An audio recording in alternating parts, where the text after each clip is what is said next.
Hi guys, good morning. నేను మీ వివిసాయ్. ఈరోజు సంక్రాంతికి మా మమ్మీ ఉన్న నానమ్మ ఇంట్లో మటన్ వండుతున్నారు గైస్. సో మేము ఈరోజు మా తాతయ్య పొలంకి వచ్చామన్నమాట. చూసారా, మా తాతయ్య బోర్ కట్టించారనమాట. కానీ మా తాతయ్య లేరు. చాలా ఫీల్ అవుతున్నాను గైస్. మా తాతయ్య ఎప్పుడో చనిపోయారు కాబట్టి నేను చాలా ఫీల్ అవుతున్నాను గైస్. ఓకేనా guys? Thank you. Wish you all. ఈ పొలం అంతా మాదే గైస్. ఈ పొలం అంతా మాదే గైస్. మా తాతయ్య పండించారు అనమాట. ఈ పొలం అంతా మాదే.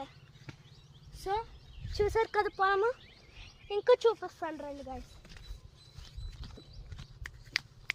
చాలరా, నెక్స్ట్ పార్ట్లో మీకేమో ఓకేనా గైస్? నేను ఇంకా నెక్స్ట్ పార్ట్లో ఏమో మీకేమీ పొలం మొత్తం చూపిస్తాను గైస్. ఓకేనా guys? Bye bye. Wish you all.